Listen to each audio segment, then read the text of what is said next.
Lima Gris TV, un canal diferente.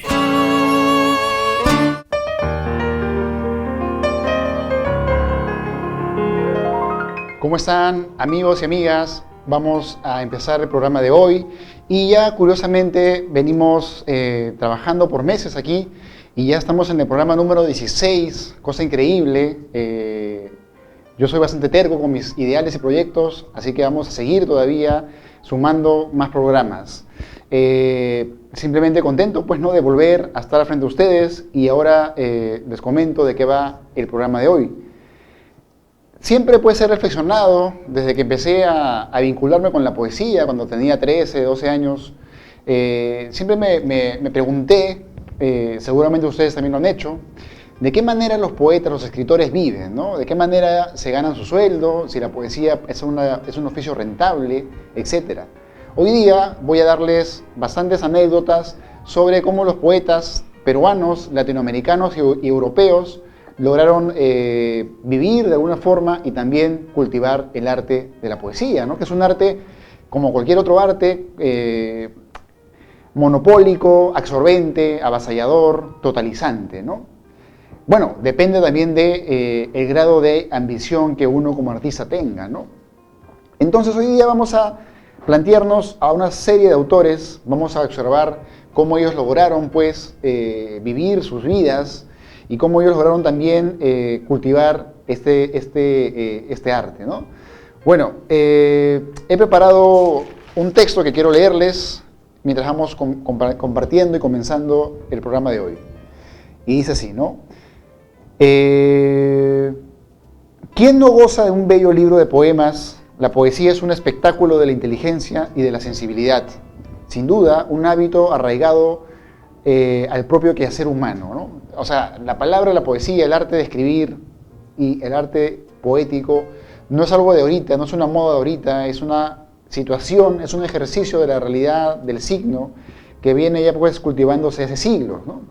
Hoy, sin embargo, hablaremos del hacedor, del ser que, en medio del caos de la existencia, se enfrenta a la construcción de un espacio de realidad verbal. Hemos hablado en Poetizando, amigos, amigas, hemos comentado sobre poetas y sus poéticas, pero hoy día vamos a hablar sobre autores y cómo ellos se han logrado desarrollar en este mundo, pues, que como todos sabemos es muy materialista, es muy capitalista y generalmente, pues, son pocos los que logran de alguna forma sobrevivir a esos trajines de los horarios del trabajo, ¿no? Bueno, antes de empezar a darles los nombres y las anécdotas, quiero partir del primer personaje de hoy, que es el famoso Cayo Mecenas. Ustedes ya lo están viendo ahí en pantalla. Y curiosamente, pues él es fue un hombre adinerado, pero él no es de nuestra época, ¿no? Él era un romano, en la época donde Roma existió. Ustedes saben por historia que Roma estuvo presente en la humanidad por mil años, ¿no? Entonces, este personaje Cayo tenía la curiosidad de financiar a los poetas, ¿no? Les daba dinero para que los poetas escriban sus obras y lograra, pues, que ellos concreten, pues, sus trabajos artísticos, ¿no? Entonces, él va a ser tan importante para la historia del trabajo y la poesía, e incluso su propio apellido, Mecenas, se va a terminar haciendo un adjetivo para nombrar a las personas que ayudan de manera solvente, pues, ¿no?, a cualquier artista hasta la actualidad, ¿no? Por ahí de repente han escuchado ustedes quién es tu mecenas, ¿no? O por ahí han escuchado de repente que se habla del mecenas, ¿no? Bueno, eso viene de la época de los romanos y lo curioso, como lo comentábamos por redes, es cómo este personaje en su época pues financiaba, ¿no?, a escritores, artistas, ¿no? Gente que de alguna forma está motivando la inteligencia y la sensibilidad. Y yo me pregunto si ahora, en este Perú que vivimos, en esta realidad que vivimos, la gente adinerada invierte en arte o invierte en cultura, ¿no? Bueno, ya ustedes sabrán la respuesta, posiblemente sí, pero no lo sabemos, ¿no? Podemos recordar a los presidentes que hemos tenido y de qué manera pues ellos han aportado o no han aportado a ese tipo de actividades. Bueno, vamos a entrar entonces a la primera etapa, que es el Perú, ¿no? Como siempre les vengo contando y vengo acá manifestando, para mí personalmente yo coincido con José Carlos Mariátegui que el arte poético en el Perú se desarrolla de una forma más autónoma en el siglo XX, ¿no? O sea, en el siglo pasado vamos a encontrar autores que realmente se sacuden de la influencia española, ¿no? Ustedes saben que acá los españoles estuvieron durante largo tiempo y todos los poetas de esa época escribían como españoles, sentían como españoles y lentamente eso va a ir menguando y van a nacer voces más auténticas, ¿no? Van a buscar lo que se llama la peruanidad. Entonces,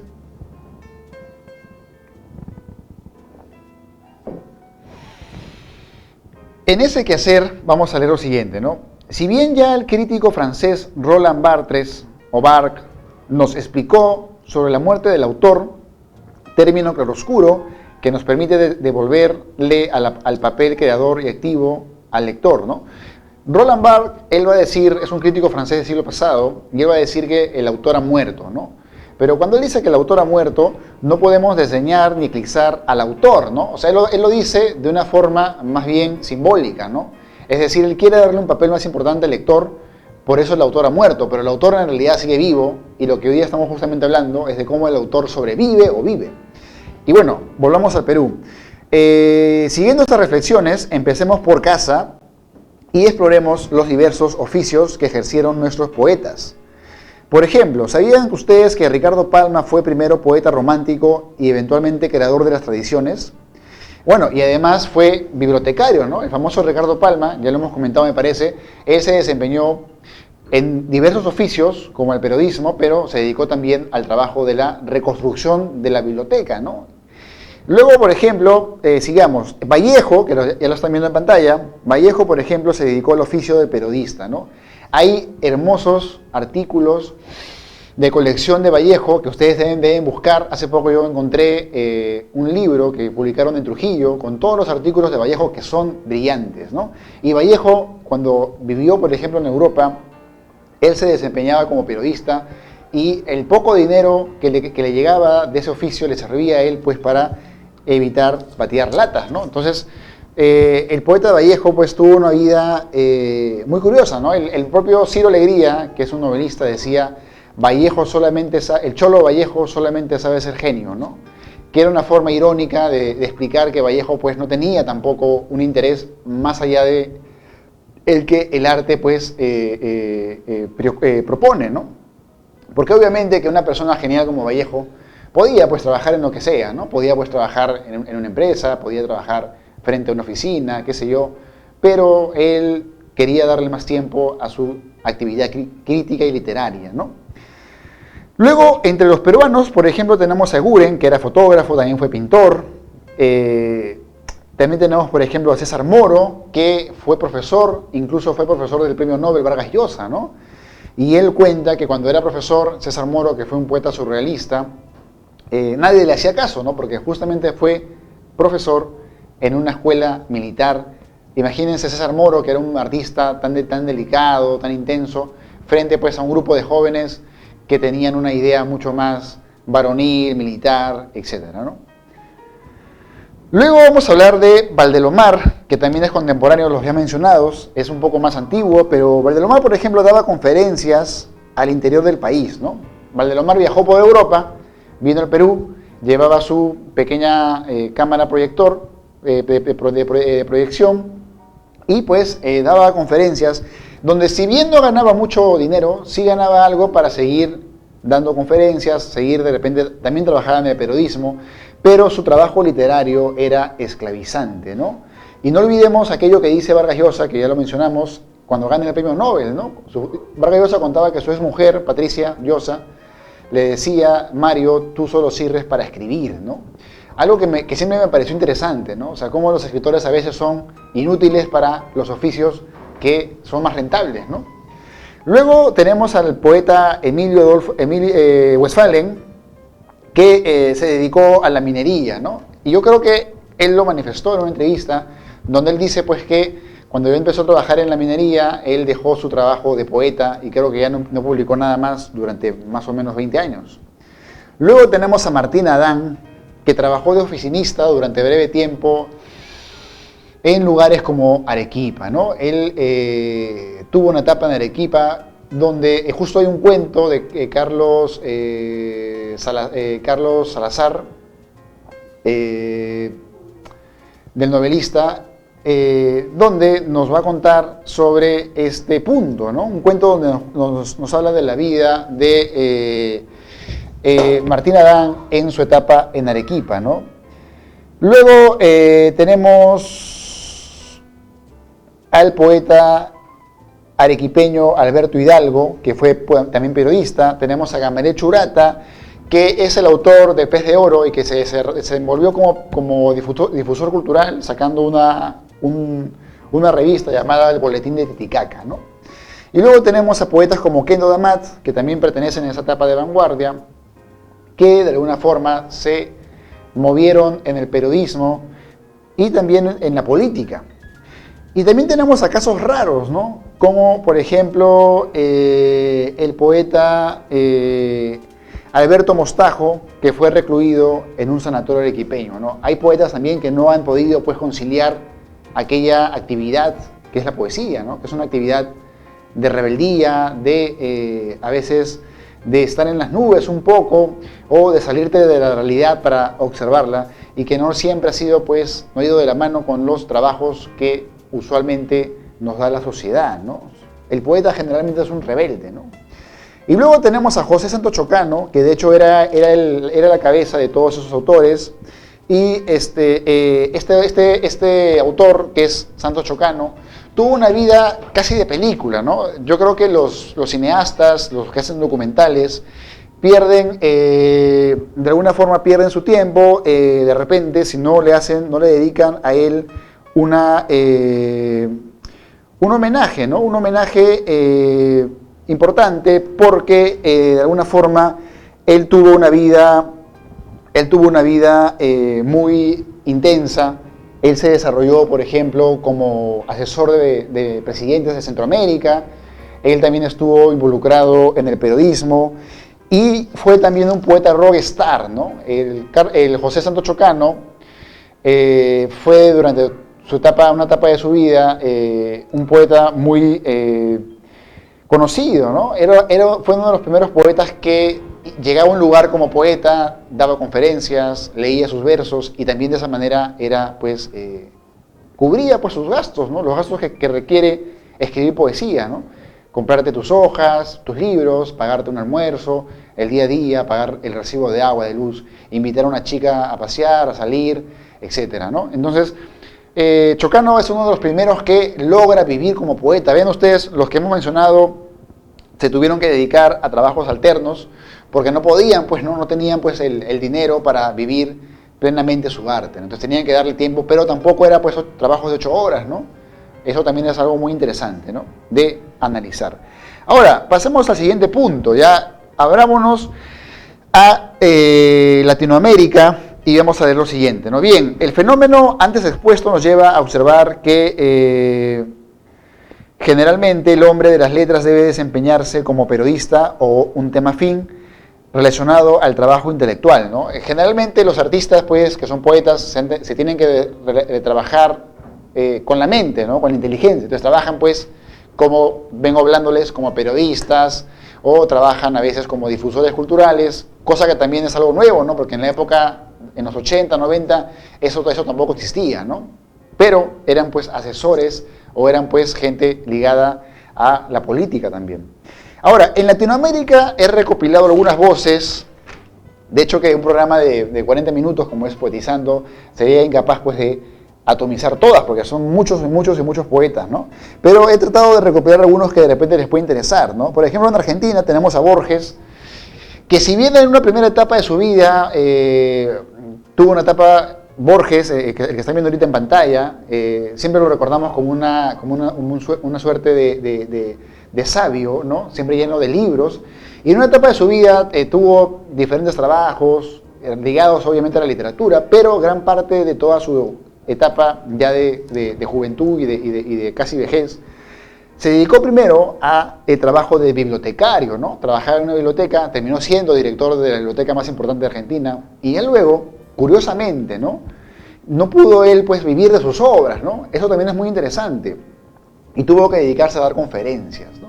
Entonces Borges da conferencias en universidades y las conferencias, pues, le permiten a él tener una solvencia, ¿no? Y bueno, Esas conferencias son tan geniales que ustedes pueden buscarlas por internet, ¿no? Y pueden ver toda la sapiencia de este autor y cómo él pues tenía esa capacidad de transmitir, ¿no? En sus conferencias todo tipo de temas, ¿no? Hablaba de Che, hablaba de Ulises, hablaba de los sueños, hablaba del libro, ¿no? Habló también creo que de Dante. Entonces toda una serie de temas eruditos que Borges también lo hacía un poco para tener algo de solvencia, ¿no? Porque además Borges me parece que no acabó la universidad, ¿no?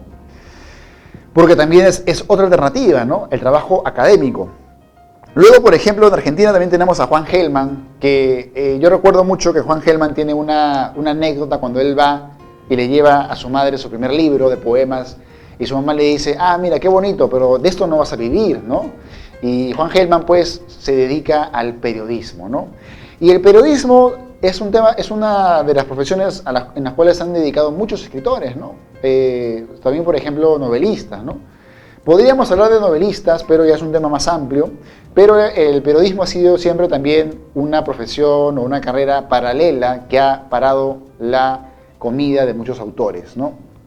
Luego tenemos, por ejemplo, en Chile, estamos viendo ahorita en pantalla al gran Neruda. Neruda, por ejemplo, que fue Premio Nobel de Literatura y que es autor de un libro maravilloso que es Residencia en la Tierra y un libro que deben leer que es Canto General, ¿no? Pablo Neruda, por ejemplo, tuvo una vida... el padre de Neruda era ferroviario, trabajaba ahí en los trenes de Chile, pero Neruda, que ya se vinculó con la política, se dedicó en gran parte de su vida a vivir como diplomático, ¿no?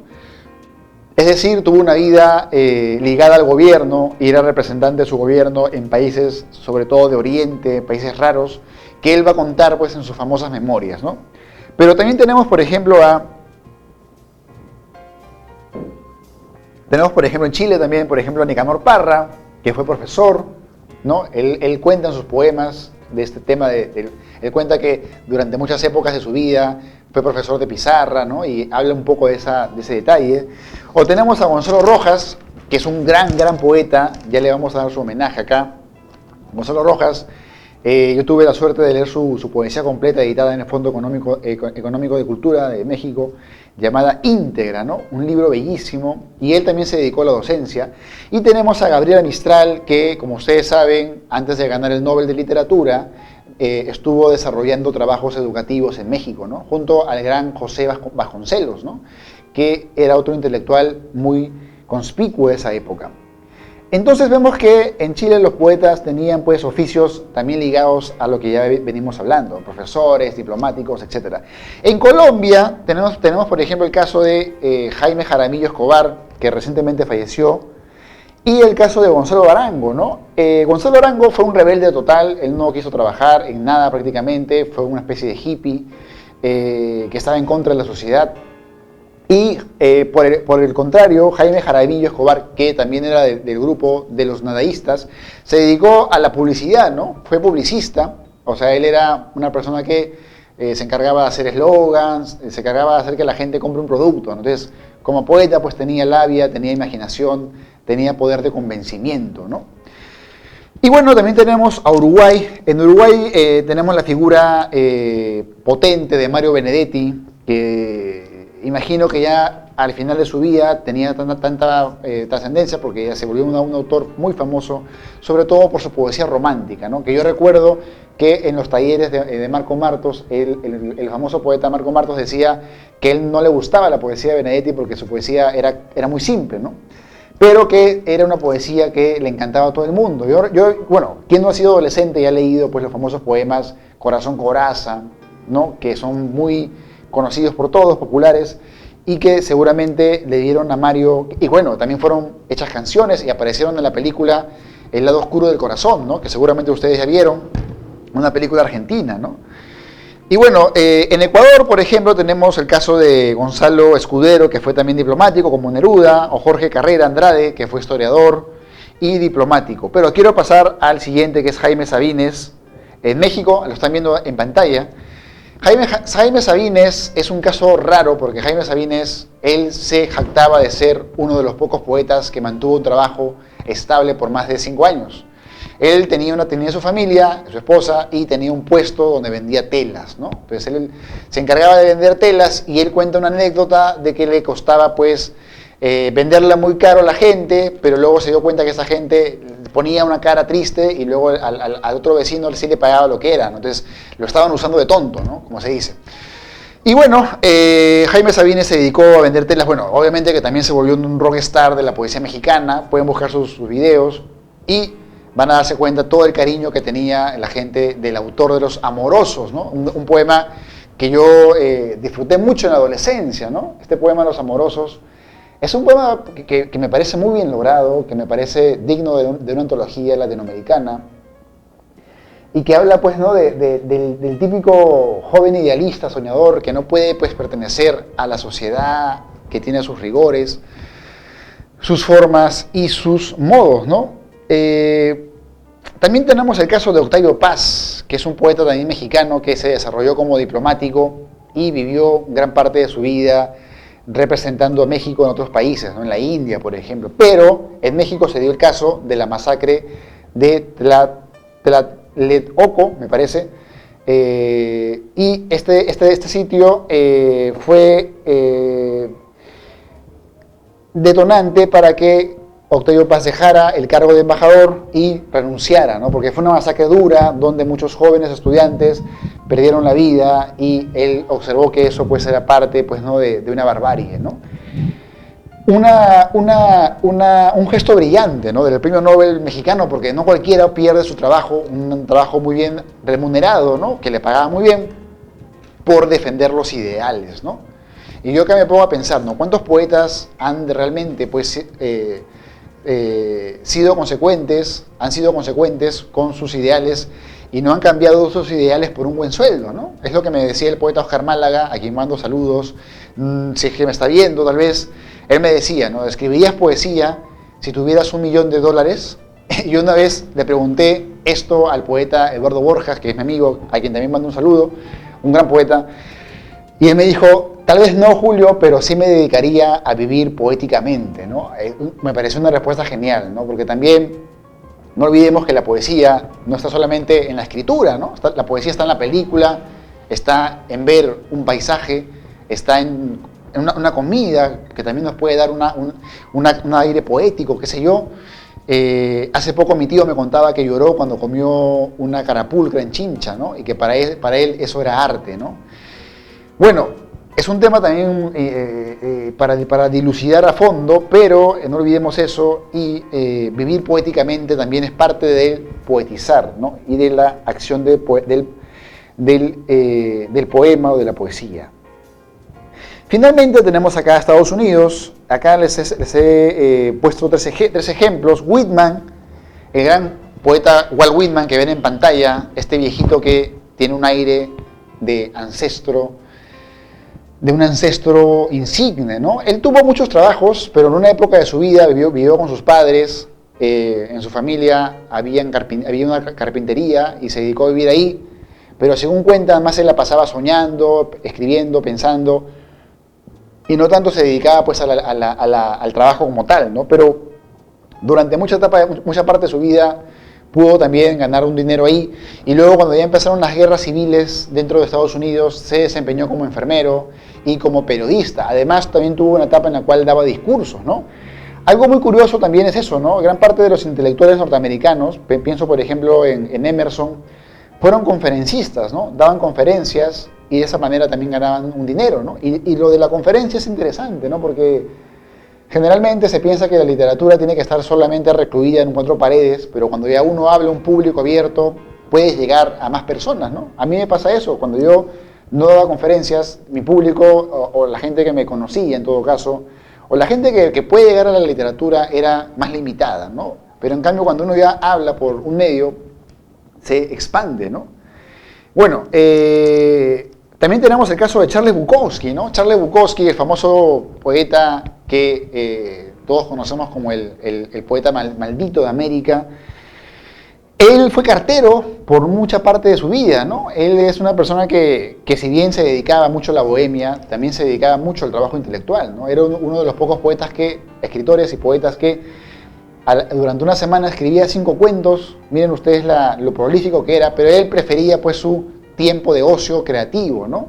Antes que tener algo más estable o trabajar para cumplir el sueño americano, prefería darse un tiempo, digamos, para poder crear, ¿no? Pero ya cuando ya llegó una etapa en la cual no había logrado ser independiente, no había logrado tener éxito como escritor, cosa que también yo leí, él había escapado, porque escuché que a los 27 años, más o menos, tuvo la posibilidad de publicar en una editorial importante, pero lo rechazó. Y luego, gran parte de su vida se dedicó a ser cartero, ¿no? Es más, este tema le sirvió para escribir su novela, Cartero, que lo escribe ya cuando renuncia pues, a ese trabajo de ser cartero y se dedica por 2 semanas tomando vino a escribir esta obra, que va a ser muy popular, ¿no? Es su primer éxito y luego va a seguir escribiendo y se va a dedicar a ser escritor a tiempo completo, ¿no? Yo creo que es el sueño de todos los que amamos la literatura. No, yo creo que ningún escritor auténtico quiere hacer algo más que dedicarse a la literatura, ¿no? Y yo creo que lo hermoso sería eso, ¿no? Poder vivir de tus libros, ¿no? Cosa que ciertamente es posible en ciertos países, ¿no? Donde ya la situación cultural ha superado la precariedad, ¿no? En el Perú pienso que es complicado. Me contaba un amigo que en el Perú solamente pueden vivir de sus obras Vargas Llosa y Alfredo Bryce Echenique, ¿no? Bueno, obviamente que hay autores que venden 2.000 libros, venden 5.000 libros, pero separemos pues el porcentaje que se queda de la editorial y lo que se queda en ellos, y la verdad es que eso no alcanza para pagar todas las deudas, ¿no? Imagínense, súmenle eso, que tenga familia, que tenga hijos, etcétera, ya tiene que dedicarse a otro trabajo y dejar el tiempo de la literatura, ¿no? Entonces vemos que a nivel de toda América, los poetas, a manera de conclusión, han tenido pues que sortear diferentes oficios, ¿no? Y vamos a pasar al siguiente punto, ¿no? Salvajes y académicos. En pantalla van a ver al gran Goethe, que es un escritor alemán, y lo ponemos a él porque hay una tendencia entre los poetas académicos y los salvajes, ¿no? El poeta Goethe, al que ven en pantalla ahorita, él tuvo llamémosle suerte, pero tampoco era suerte porque en realidad era un genio, ¿no? Pero un príncipe de Alemania, durante toda su vida, le dio casa, le dio todo para que él se pudiera desarrollar y dedicarse a tiempo completo al trabajo intelectual, ¿no? Que él pudo desempeñar durante toda su vida. Recordemos que él fue un poeta romántico que tuvo una obra llamada Werther, ¿no? O Las cartas del joven Werther, o Las desventuras del joven Werther, que es una obra epistolar donde nos cuenta la historia de un joven que, preso de un problema amoroso, se va a provincia y cae preso de otro problema amoroso, pero que este siguiente problema lo conduce pues al suicidio, ¿no? Es uno de los primeros libros donde vamos a ver un personaje que se mata, y esto curiosamente va a desencadenar muertes también en Alemania, ¿no? Y luego de esta etapa, como romántico, él va a ser un poeta clásico, ¿no? Y se va a dedicar a estudiar los colores, a estudiar la ciencia, a estudiar la mitología griega, o sea, se va a volver un erudito. Y es muy interesante esta figura porque él es el poeta antípoda del poeta moderno, que es el loco, el bohemio, y el que se pierde en la destrucción de los sentidos, ¿no? O aquello que William Blake llamó el desarreglo de los sentidos para llegar a la armonía de la sabiduría, ¿no? Ahora van a ver en pantalla al jovencito Arthur Rimbaud, que ya lo hemos estudiado por acá, ya hemos comentado, me parece, la semana antepasada. Y él tuvo una etapa brillante de joven, fue una nova en el cielo, un astro volando a los 16 años, se escapó de su natural Charbeline y se fue pues a París, donde conoció a toda la bohemia, tuvo una relación sentimental, homosexual, con un poeta llamado Paul Verlaine.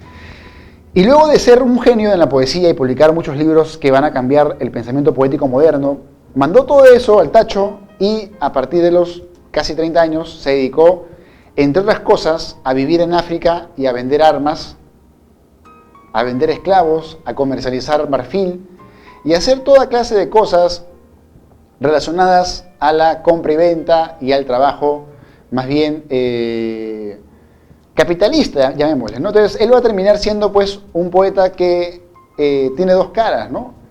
Sin embargo, pues su poesía trasciende todos los límites y aún lo seguimos estudiando, ¿no?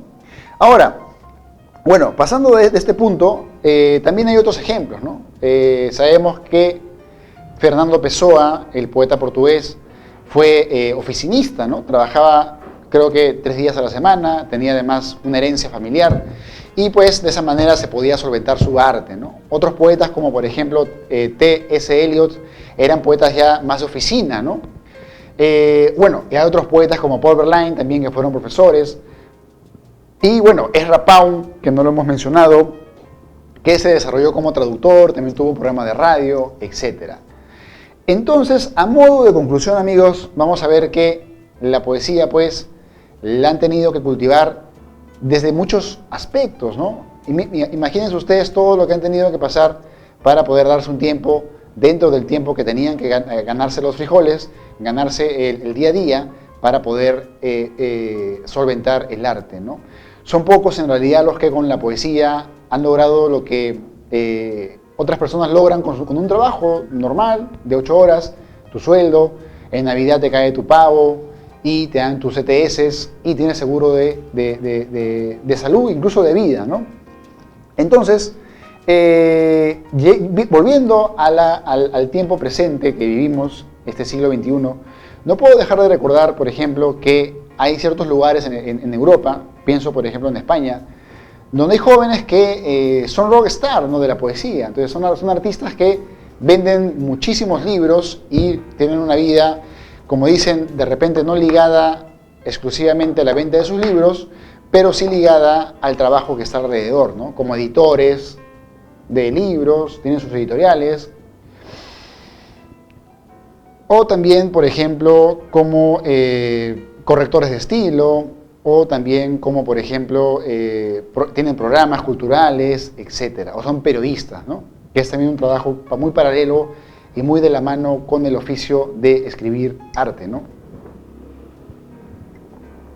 Bueno, entonces podemos manifestar que este quehacer es un quehacer que busca gente de vocación, ¿no? Yo quiero invitar a que la gente que tenga sus hijos, de repente por ahí alguno le dice a ustedes, papá, quiero ser poeta, que no lo desalienten, ¿no? Sí, puede serlo, pero también cultivar algo que te pueda dar una ayuda para que te dediques al arte, que es un asunto muy sacrificado y que necesariamente te toma mucho tiempo, ¿no? O sea, no es que de pronto de la noche a la mañana yo me he parado acá frente a ustedes, ¿no?, a hablar, ¿no?, lo que se me ocurre, ¿no? Hay un proceso detrás larguísimo de horas y horas de estar estudiando para llegar a cualquier tipo de meta. Entonces, a pesar de que mi conclusión final para cerrar ese tema, que de hecho es un tema muy amplio, muy vasto, es que no desalentemos la creatividad de los talentos que hay. No sabemos si ese joven que quiere ser poeta va a ser el siguiente Vallejo.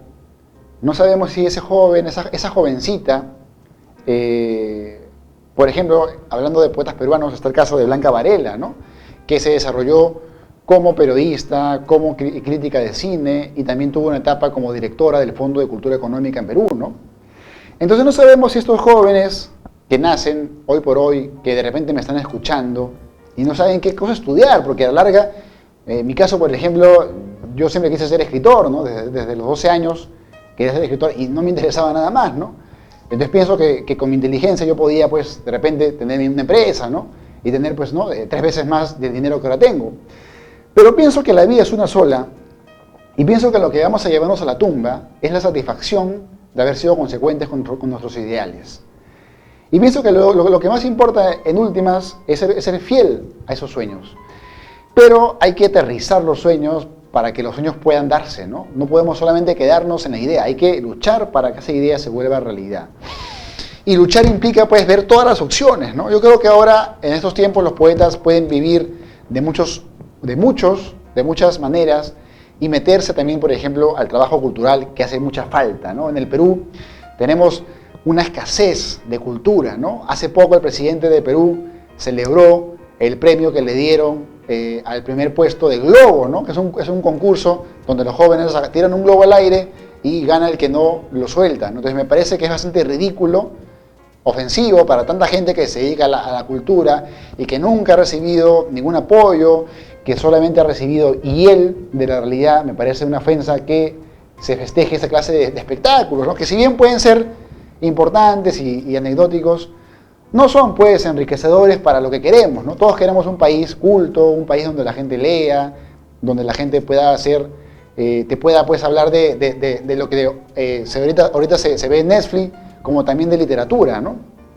O sea, gente cosmopolita, ¿no? Gente capaz de crear, de leer y de opinar. Entonces, no quiero pues terminar este capítulo de Poetizando sin la siguiente conclusión, ¿no? No desalienten a sus hijos, no desalienten a sus amigos, al contrario, apóyenlos. Si su amigo es poeta, cómprenle sus libros, invítenos a sus espacios. Si tu amigo es poeta en Arequipa, invítalo a Tacna para que ahí venda sus obras, dale la oportunidad, si tienes algún espacio, para que se difunda, ¿no? ¿Por qué? Porque de esa manera nos apoyamos, ya que no todos los artistas en este país son valorados por el Estado o tienen apoyo de las grandes editoriales. Entonces, antes de matar los sueños, luchemos para que se cultiven y para que florezcan. Porque no sabemos que esos autores que de repente tienen que dedicarse a otras cosas, son brillantes, son geniales. Porque no olvidemos que nuestro país, y como muchos países de Latinoamérica, son consecuencia de muchas culturas que se han ido desenvolviendo, y por eso tenemos tanta genialidad, ¿no? En nosotros, en nuestro ADN están todos los incas, carales, mochicas, nazcas, y por eso somos creativos, ¿no? Entonces no matemos la creatividad. Bueno, aquí vamos a quedarnos hoy día, y quiero mandarle un saludo muy grande a todos los que me escuchan, y simplemente desearles que pasen una buena semana, saludar a los amigos de Islas Canarias, de Colombia, de Uruguay, que por ahí ya me ven, de México también que me escriben, de Cuba también que me están por ahí escuchando, a los amigos de Chile, de Bolivia, y a todos mis compatriotas, a todos mis paisanos acá en el Perú que me escuchan del norte y del sur, y que seguramente esto de acá que les digo puede también servir para continuar con los diálogos, ¿no? No matemos la ilusión en el arte, sino hagamos que florezca y florezcan todas las escuelas y florezcan todos los oficios. Que tengan una muy buena semana.